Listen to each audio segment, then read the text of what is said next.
Podem sentar-se, por favor.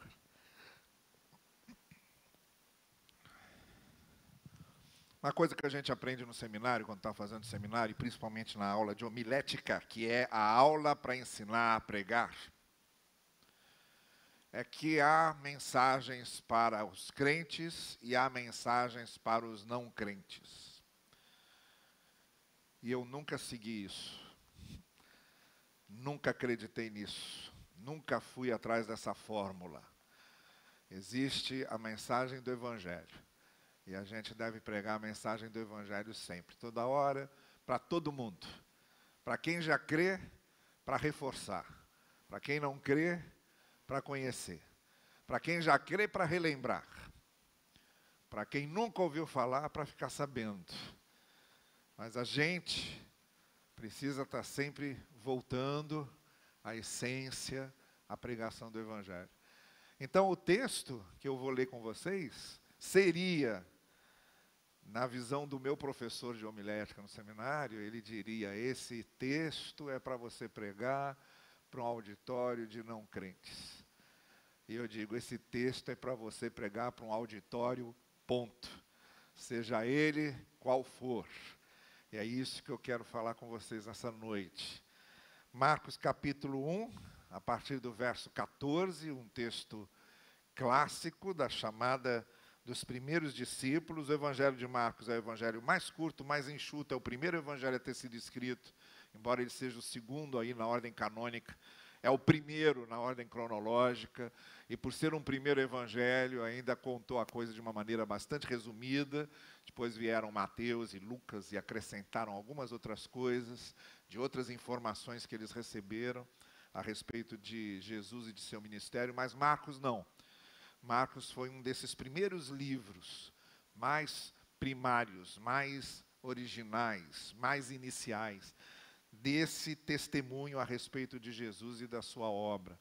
E ele conta, logo no início, lá no versículo 14 do capítulo 1, depois que João foi preso, ele está falando de João Batista, o profeta, que havia anunciado a vinda de Jesus. Ele fala sobre isso logo nos primeiros versículos, que aqui João falava, anunciando que Jesus viria, usando a mensagem de Isaías. Depois que João foi preso, Jesus foi para a Galiléia, proclamando as boas novas de Deus. O tempo é chegado, dizia ele, o reino de Deus está próximo, arrependam-se e creiam nas boas novas. Essa é a primeira coisa que a gente precisa saber. A segunda: andando à beira do mar da Galiléia, Jesus viu Simão e seu irmão André lançando redes ao mar, pois eram pescadores. E disse Jesus: sigam-me e eu os farei pescadores de homens. Essa é a segunda coisa que a gente precisa saber. No mesmo instante, eles deixaram as suas redes e o seguiram. Indo um pouco mais adiante, viu num barco Tiago, filho de Zebedeu, e João, seu irmão, preparando as suas redes. Logo os chamou, e eles o seguiram, deixando seu pai Zebedeu com os empregados no barco. Essa é a terceira coisa que a gente precisa saber. Saber sobre o quê? Sobre o Evangelho. O que o Evangelho requer da gente? Não requer da gente até a gente se converter, requer da gente depois de convertido, requer da gente continuamente. O que Marcos está contando aqui não é para acontecer com alguém no dia da sua conversão só. Porque a gente pensa o seguinte: a pessoa no dia da conversão ouve o Evangelho, aí deixa tudo para seguir a Cristo, depois se torna um discípulo de Jesus. É assim que a gente vê. E normalmente, como eu disse, a gente usa esse texto pensando nessas pessoas. Isso não é para acontecer só no dia da conversão. Isso é para acontecer a partir do dia da conversão. É para acontecer conosco todos os dias. Essas três coisas que Jesus exigiu daqueles que ele estava chamando para se tornarem seus discípulos e para segui-lo, são as três coisas que Jesus continua exigindo, continua esperando, continua pedindo de cada um de nós, seja quanto tempo tivermos de fé. É a mesma coisa que ele espera de uma pessoa que entra naquela porta e que nunca entrou para ouvir o Evangelho e que nunca entrou numa igreja e que não conhece o Evangelho, ele pede isso. É a mesma coisa que ele pede a mim. A mim, que já estou dentro da igreja desde que nasci, que me converti aos 9, que me batizei aos 12, que fui para o seminário, que comecei a pregar com 14, que fui ao seminário com 18, que me tornei pastor com 21. E continua esperando de mim isso cada dia. Então, quando eu leio um texto desse, eu não penso nas pessoas que precisam ouvir o Evangelho, eu penso em mim. E pergunto para mim se eu estou, de fato, correspondendo a essa expectativa que Jesus tem comigo. A isso que ele espera de mim. E essa expectativa que ele tem com qualquer um, e que tem a ver com o Evangelho, ela se desdobra em 3 coisas que ele espera de nós. As 3 coisas que ele esperava deles lá, as 3 coisas que espera de nós hoje, 2000 anos depois, as 3 coisas que estará esperando de qualquer pessoa que se aproxime dele e que queira segui-lo. A primeira coisa, compreensão do que é o Evangelho. O texto diz que ele começou a anunciar o Evangelho. Evangelho é uma palavra grega que significa boas novas, boas notícias, notícias alegres, novas alegres, novidades que dão alegria. É isso que o Evangelho significa. Uma coisa que é novidade e que dá alegria. Que não basta ser novidade.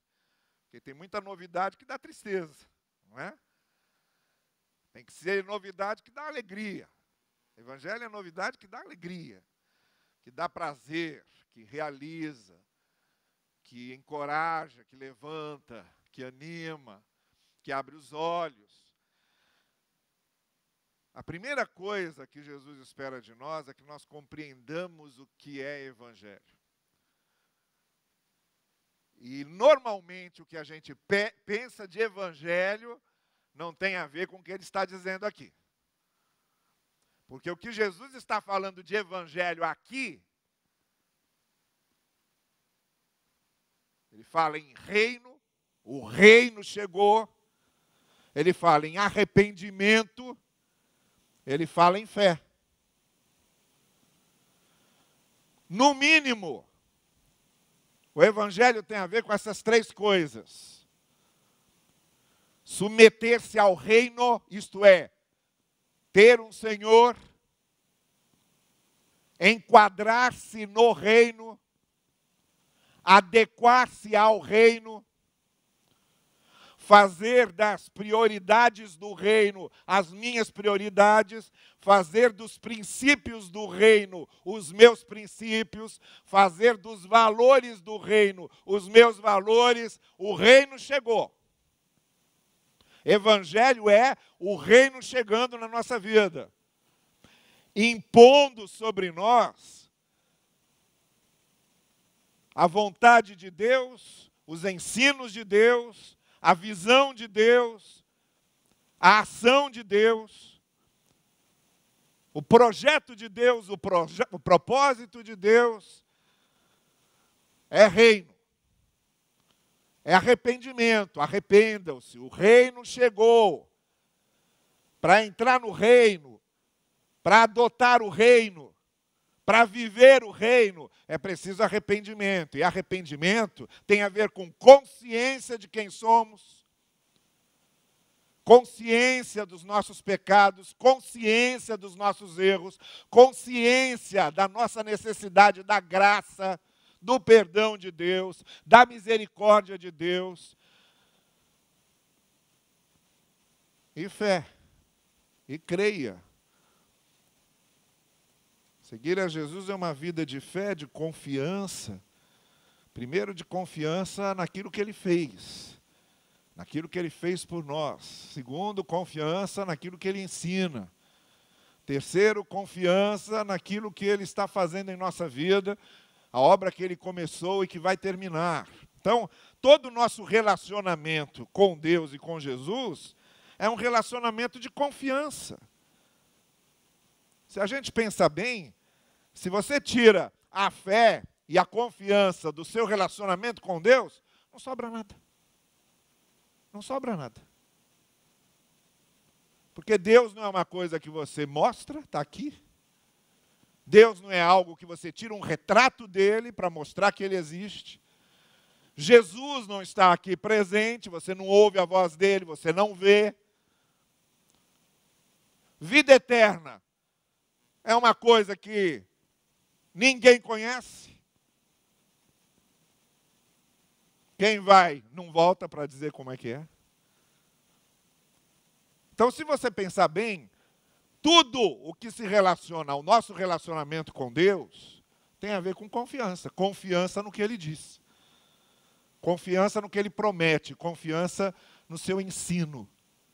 Então, o Evangelho é reino, eu me adequando, me adaptando ao reino de Deus, eu a partir de agora tenho um Senhor na minha vida, é arrependimento, eu sei quem eu sou, eu sei que eu preciso de perdão, eu sei que eu preciso da misericórdia de Deus, eu sei que eu preciso da graça de Deus, eu não tenho nada em mim que sirva para Deus fazer de mim alguém especial, alguém privilegiado, não. Todos nós nisso somos iguais, todos nós pecadores, precisando da misericórdia, da graça de Deus. E confiança que essa misericórdia, que essa graça, que esse amor nos alcançou. E que vai valer na última hora. Confiança de que isso vai valer na última hora, naquela hora em que a gente estiver indo para prestar contas. Naquela hora do qual diz o profeta Amós, prepara-te para te encontrares com teu Deus. Ter a confiança de que o que Cristo fez foi suficiente e descansar nisso, sabendo que a gente não tem nada a oferecer que baste para isso.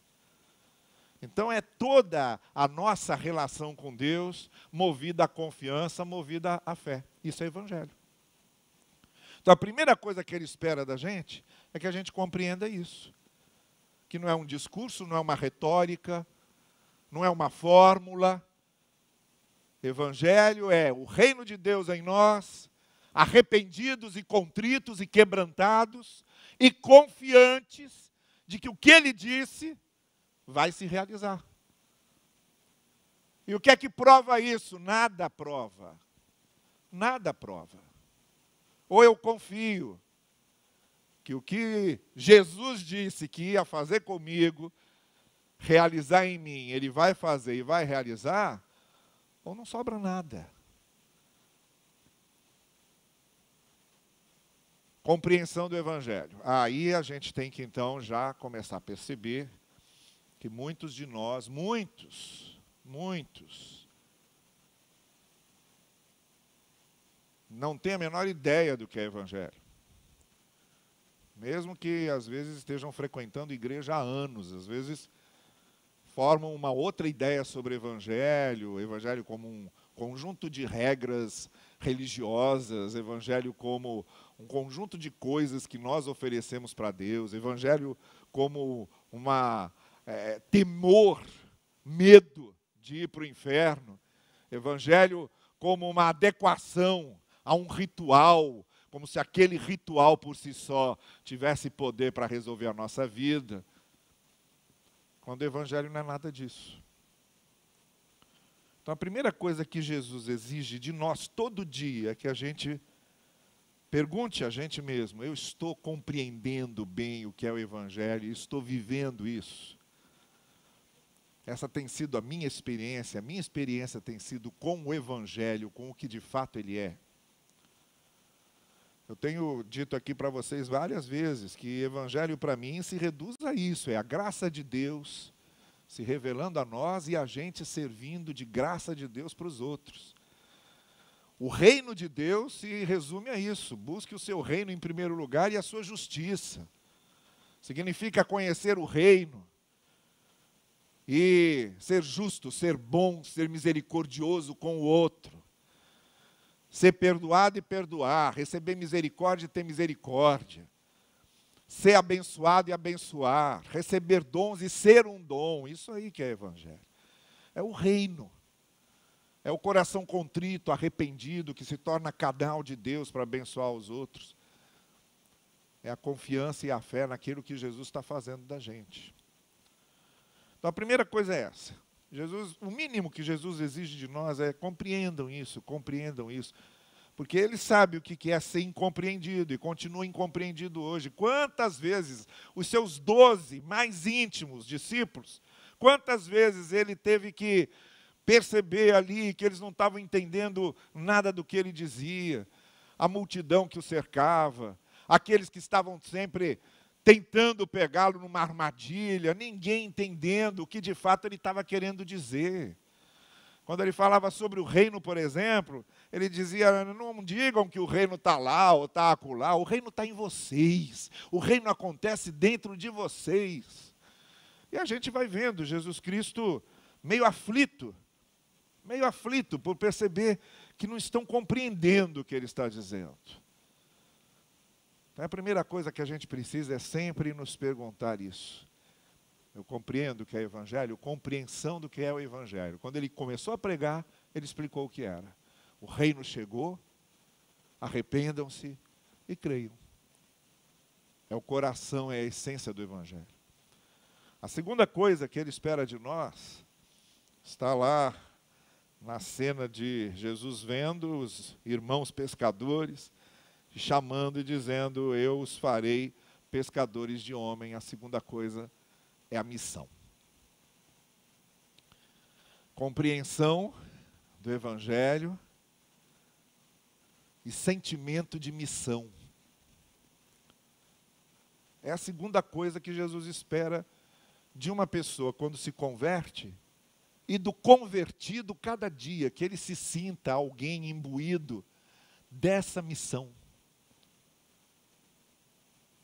De pescar pessoas, de levar pessoas ao conhecimento da mesma graça, da mesma misericórdia, do mesmo amor. A partir do momento em que a gente compreende o que é evangelho, a gente recebe e acolhe e adota essa missão de ser testemunha desse evangelho. E a nossa vida se torna testemunha desse evangelho diante das pessoas que convivem conosco. E olha, por favor, não confunda esse negócio de ser testemunha do evangelho com técnicas de evangelização, metodologia de evangelização, cursos de evangelização. Olha, evangelizar os outros é mostrar amor aos outros. Evangelizar as pessoas é mostrar amor às pessoas. E no convívio com você que é um discípulo de Jesus e que compreende o evangelho, isto é, tem o reino de Deus na sua vida, é arrependido, contrito, quebrantado, e confia e crê, no convívio com você, essa pessoa vai percebendo coisas. Você é que é o folheto, entende? Você é que é o folheto. Eu não estou dizendo que você não entregue um folheto para uma pessoa ler. Claro, isso aí pode acontecer. Mas o principal folheto é você. São as pessoas convivendo com você que vão ver em você e na sua vida o que é o evangelho, o que é Jesus, o que é seguir a Jesus, o que é amá-lo, o que é ter uma conduta que glorifique a Deus, o que é agir sem preconceito, o que é ter consciência da palavra certa no momento certo, adequado, o que é abraçar e acolher. A partir de casa, que é o núcleo mais íntimo em que convivemos, as primeiras pessoas que precisam notar que somos discípulos de Jesus são as pessoas com quem convivemos em casa. São nossos pais, nossos filhos, nossos irmãos. Esse núcleo familiar, convivendo com você, tem que ver que tem alguma coisa diferente. você imbuído dessa missão. Missão de dar testemunho do Evangelho. E aí vai os amigos, um círculo maior, os vizinhos, os colegas de trabalho. Você é o folheto. Você é, como diz Paulo aos Coríntios, a carta de Deus. Você é a Bíblia dessas pessoas. Entende o que eu estou dizendo? Você é a Bíblia aberta para essas pessoas. Vai valer muito mais para essas pessoas verem na sua vida o reino, o amor, a graça de Deus, do que você ficar decorando versículos e falando versículos para essas pessoas. Porque os versículos decorados para essas pessoas vão ser apenas versículos decorados. Talvez até nem prestem atenção, mas o impacto que você pode causar na vida de uma pessoa, com uma palavra sua, com uma ação sua, com um gesto seu, com uma reação sua, ninguém mais esquece o momento em que é abençoado por alguém que é usado por Deus para abençoar essa pessoa. Ninguém mais esquece. Esse é o sentimento de missão. O sentimento de missão é esse: eu sou discípulo de Jesus onde eu estiver, eu sou o templo do Espírito onde eu estiver, eu sou igreja de Cristo onde eu estiver, eu sou o reino de Deus onde eu estiver. Esse é o espírito da coisa.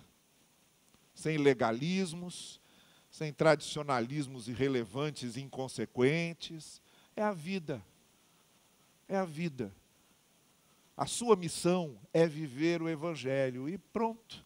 E deixa as pessoas irem percebendo isso e notando isso em você. Quando Jesus Cristo disse aos seus discípulos: somente quando vocês se amarem uns aos outros perceberão que vocês são meus discípulos, ele não estava condicionando nada mais a isso. Ele disse: só quando vocês se amarem uns aos outros. É a postura. É a postura do amor, é a postura do convívio em amor. É só quando perceberem isso que vão ver que vocês são meus discípulos. Evangelização. Evangelização é a sua vida amando uns aos outros. É isso aí, a evangelização.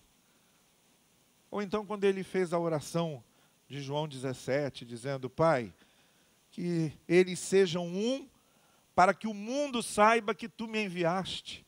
Ele também não coloca nenhuma outra condição, a condição é essa: ao verem como eles vivem, ao verem como se amam, ao verem como comungam, que eles fiquem tão impressionados com isso, que tenham de admitir: esse que eles seguem realmente foi enviado por Deus, porque não tem outra explicação para se amarem assim e para viverem em amor desse jeito. Esse que eles seguem foi enviado por Deus mesmo. Mas não porque eu li num versículo, porque eu vi na vida dessa pessoa isso acontecendo. E a vida sou eu, a vida é você, a missão é nossa. E isso a gente não tem que aprender só no dia que a gente se converte. A gente, a cada dia que levanta, tem que levantar com o sentimento da missão. O que é que hoje eu vou fazer que sirva para testemunhar do Evangelho para aqueles que convivem comigo? É a minha missão. A minha missão é que vejam em mim o Evangelho de Cristo.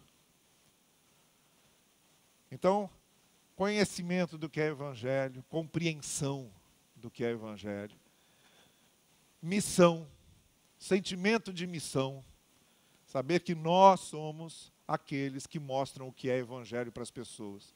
Isso a gente tem que saber quando se converte e até o último dia das nossas vidas de convertidos.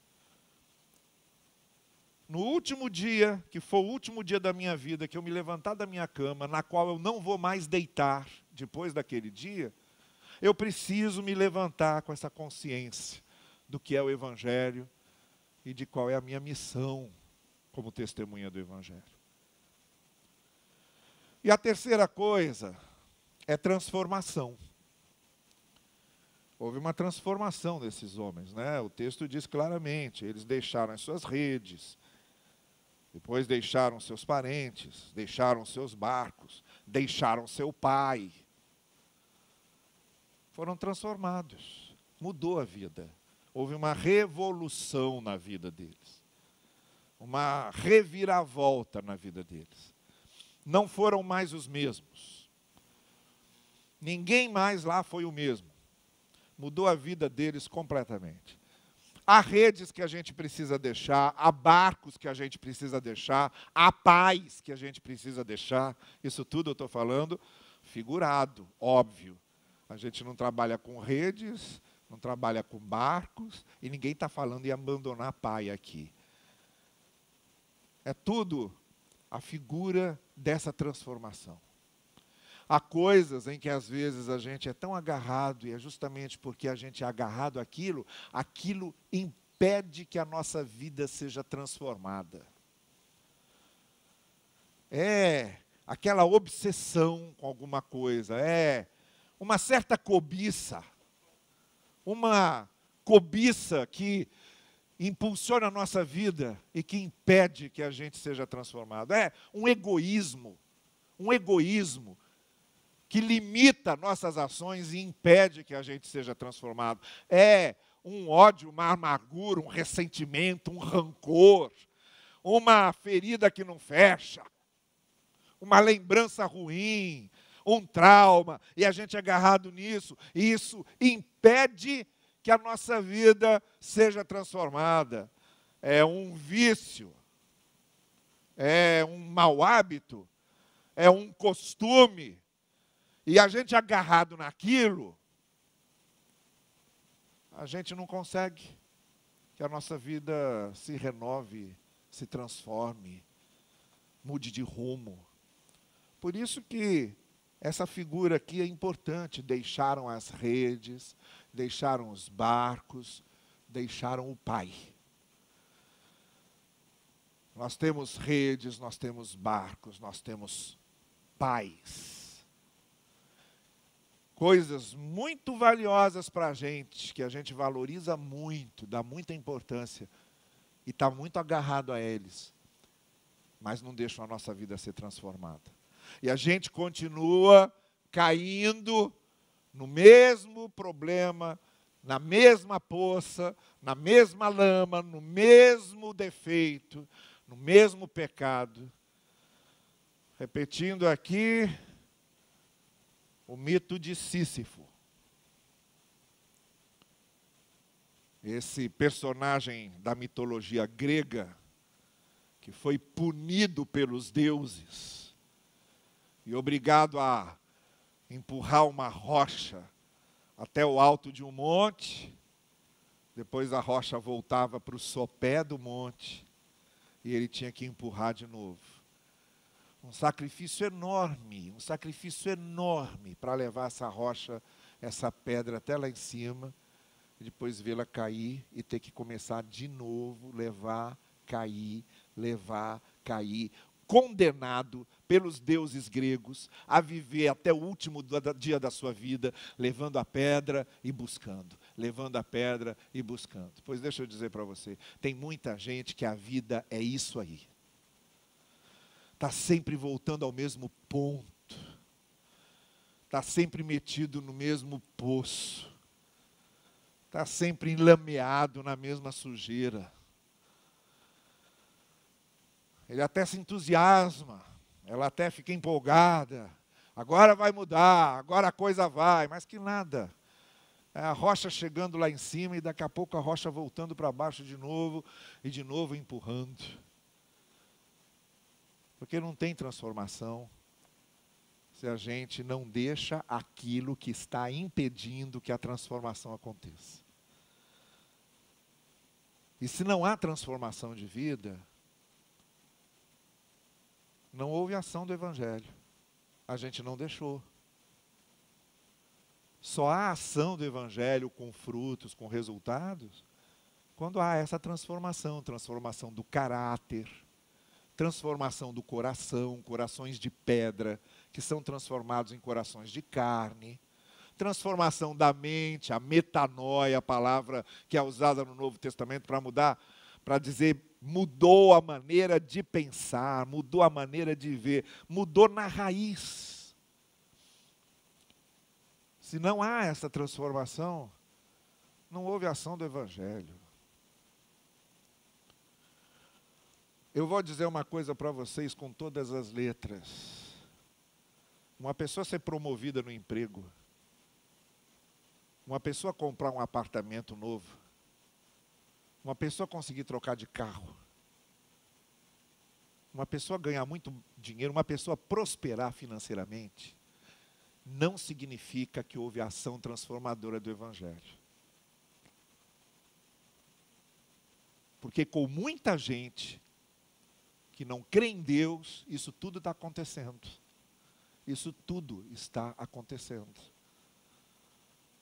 Agora, a mudança do caráter, a mudança da mente, a mudança do modo de pensar, isso só o Evangelho faz. E só houve transformação quando o Evangelho fez. Deixa eu contar uma coisa para vocês. Eu estava lendo, há pouco tempo atrás, a autobiografia do Raymond Suman, que é um norte-americano, judeu, que foi repórter do Washington Post, e que fez 3 magníficas reportagens que mudaram o curso dos acontecimentos. A primeira reportagem que ele fez foi descobrindo os vietnamitas que o exército norte-americano fuzilou a sangue frio, uma aldeia inteira, e divulgou isso naquela época da guerra do Vietnã, durante o governo do Nixon, e abalou ali tudo, mostrando o que estava acontecendo ali. E fez mais umas 2 ou 3 reportagens de grande impacto. Então foi um jornalista, eu acho que o trabalho do jornalista é uma coisa para mim fabulosa, muito especialmente esse trabalho do jornalismo investigativo, que mostra o que ninguém sabia. E ele tem uma experiência de quando ele estava saindo da adolescência e sempre desejoso de trabalhar em jornal. Foi lá e deu o nome dele, num jornalzinho da cidade que ele morava. Disse, olha, eu queria trabalhar aqui como um contínuo, um ajudante, alguma coisa, mas eu queria estar aqui dentro para aprender como é que se faz jornal. Aí o camarada anotou lá o nome dele na ficha, fez. Tá bem. A gente telefona, tá bem? Tá bom. Só que aí, 3 ou 4 meses depois, ele tinha que servir o exército. Tinha feito 18 anos, tinha que ir para o exército. Então ele saiu do apartamento que ele tinha alugado, com aquele número do telefone que ele tinha dado, e foi para o exército. E passou o apartamento para um amigo dele. E passou a morar lá. Ficou 1 ano servindo o exército. Aí voltou. Voltou e encontrou o amigo na rua, o amigo falou para ele assim, vamos lá, convidei uns colegas nossos, vamos jogar alguma coisa, vamos conversar, vamos bater papo. Aí foi, encontrou lá com os amigos, ficaram jogando carta, ficaram bebendo, e aí ele ficou tão bêbado que ele caiu no sofá ali daquele apartamento, que ele nem morava mais ali, e dormiu até o dia seguinte. No dia seguinte ele acordou com o telefone tocando. Aí ele atendeu o telefone. Do lado de lá, era o editor do jornal, que ele tinha se inscrito 1 ano antes de servir o exército, dizendo, fulano, abriu uma vaga aqui, vem para cá que a vaga é sua. 1 ano depois, ele nem morava mais ali, nem se lembrava mais disso. Eu, quando li essa história, eu falei, gente, essa história na mão de um pastor aí, ia fazer um escarcéu com isso, ia chamar o cara lá na frente, olha como é que Deus abençoa. Ele não cria em nada, ele é ateu. Isso aconteceu por acaso, mas aconteceu. E começou a trabalhar em jornal e nunca mais deixou, porque acontece. Esse tipo de coisa acontece com qualquer pessoa. O que não acontece é a mudança do caráter. O que não acontece é a mudança da vida, se não houver ação do Evangelho. O que eu estou dizendo a você é que hoje em dia, a ênfase é essa, é no mágico. Você ouve aqueles testemunhos na televisão, você vai dizer, Deus me deu um emprego novo, Deus me deu um apartamento novo, Deus me deu um carro novo. Você não ouve mais as pessoas dizerem: o Evangelho transformou minha vida, eu mentia a beça, não minto mais.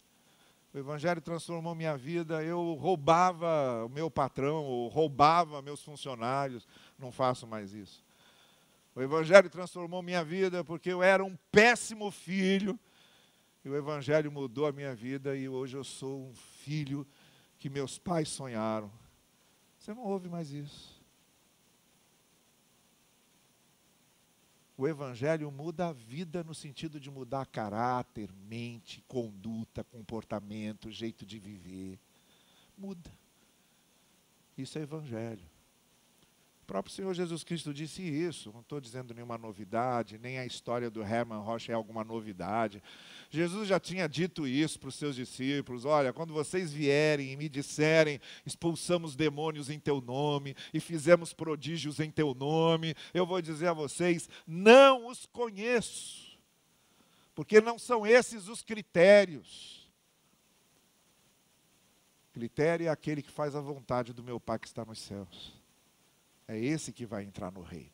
O critério do reino não é fazer milagre, não é fazer exorcismos, não é promover prodígios. Isso não prova absolutamente nada, Jesus disse. Isso não é o critério. Qualquer um, usando o nome de Jesus, pode fazer isso. Ou mesmo sendo um impostor.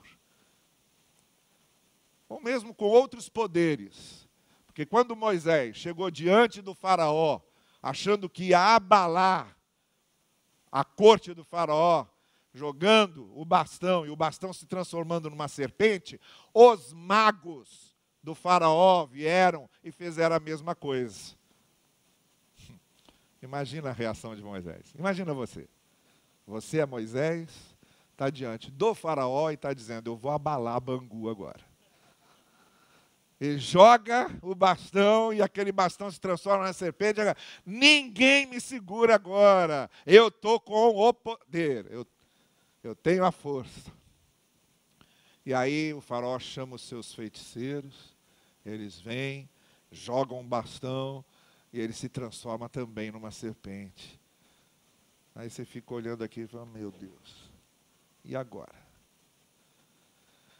Está certo que a serpente que veio do bastão de Moisés devora a serpente que veio do bastão dos feiticeiros.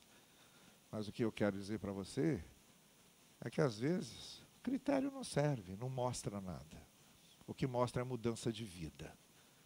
O que mostra é mudança do caráter. Isso é Evangelho. Então são 3 coisas que Jesus requer da gente: compreensão do que o Evangelho é. A gente tem que estar sempre se perguntando: eu estou entendendo mesmo isso? E ir lá na essência, ir lá no coração. O Evangelho é o reino, o Evangelho é a contrição, o Evangelho é a fé.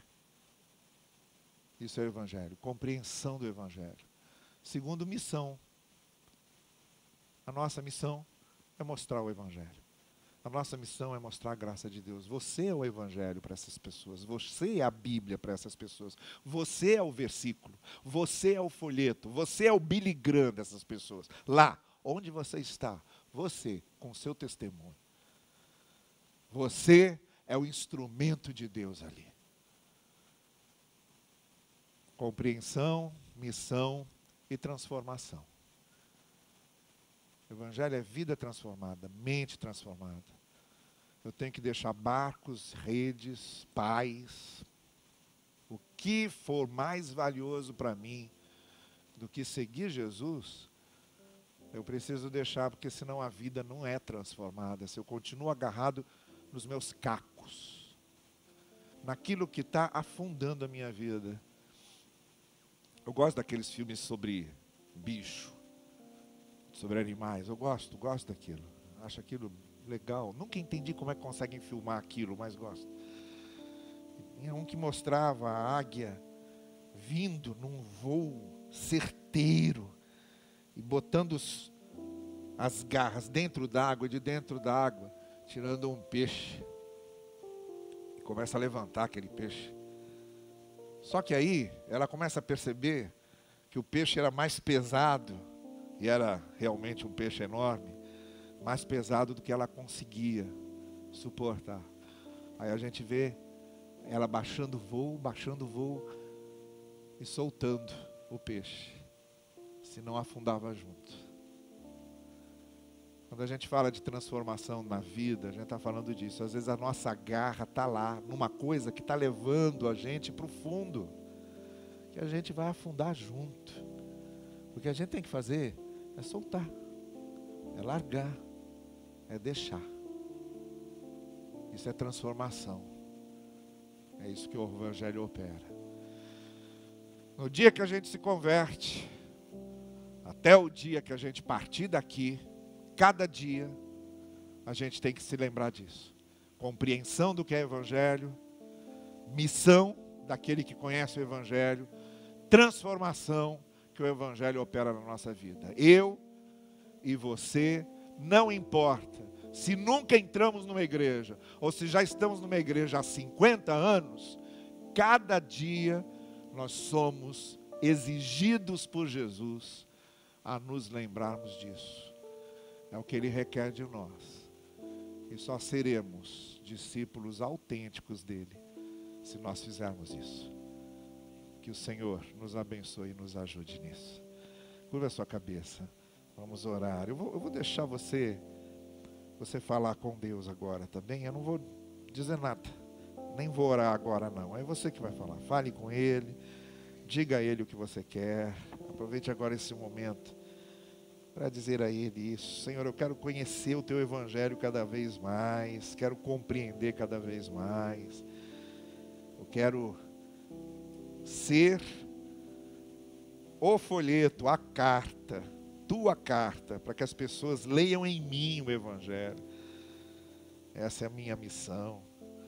Quero ser esse instrumento para abençoar as pessoas ao meu redor. Eu quero ser transformado. Diga a Ele, diga ao Senhor, você sabe o que é que Ele precisa transformar?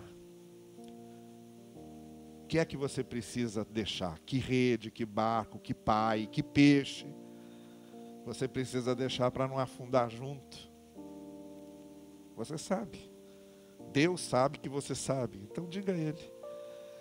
Diga a Ele e peça força para essa transformação. Peça para o poder dEle operar, para te dar forças para abandonar o que precisa ser abandonado, para que transforme o que precisa ser transformado. Fale com Ele. Eu vou dar para você aí agora alguns momentos para você fazer a sua oração e responder a Ele. Senhor, eu quero cada dia conhecer cada vez mais o Teu Evangelho e viver o Teu Evangelho cada vez mais. Vamos falar com Ele.